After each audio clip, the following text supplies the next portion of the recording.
Well, US President Donald Trump says the US is closing in on its military objectives in West Asia, signaling a potential winding down of operations against the Iranian regime. In a major statement, Trump said that Israel will likely be ready to end its war with Iran once US operations conclude. He, however, dismissed the idea of a ceasefire outright. Speaking at the White House, Trump outlined a 5-point plan for victory, ranging from the total degradation of Tehran's missile capabilities to securing the Strait of Hormuz. In a detailed post, the President Trump listed 5 core objectives, and this includes completely degrading Iranian missile capabilities and launchers, destroying Iran's defense industrial base, eliminating Iran's Navy and Air Force, permanently prevent Iran from getting a nuclear weapon, and protect regional allies like Israel, Saudi Arabia, and UAE at the highest level. Mr. President, do you think Israel will be ready to end the war when you're ready to end I think the war? so, yeah. As the U.S. mulls winding down operations, a major sticking point remains the Strait of Hormuz.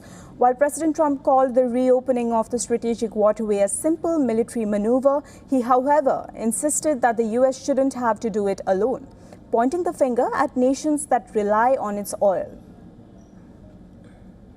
You know, we don't use the strait. The United States, we don't need it. Europe needs it.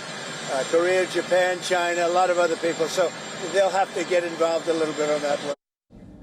While the U.S. is also reportedly considering plans to occupy or blockade Iran's strategically crucial Kurg Island to pressure Iran to reopen the Strait of Hormuz. U.S. is reportedly preparing to send 3 more warships and thousands of more troops to West Asia. According to reports, the Pentagon has already deployed the 31st Marine Expeditionary Unit, a rapid response force of about 2,200 Marines to West Asia. Officials also confirmed the USS Boxer was also leaving the U.S. nearly 3 weeks ahead of schedule. Military officials have not disclosed what missions the Marines will be tasked with once on the ground.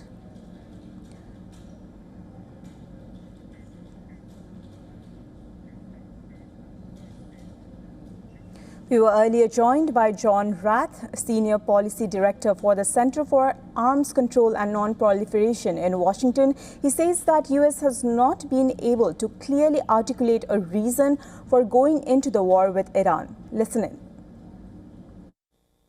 The messaging is very confused. In order to have a strategy, you need to have a goal that you want to achieve, and the strategy is the steps you will take to achieve the goal. There has not been a goal clearly articulated for this conflict. There have been various mentions of things that change from day to day, regime change, an end to the nuclear program, human rights, various things, but there is not a clear goal or a clear set of steps being taken to achieve that goal. So it's very hard to evaluate in the absence of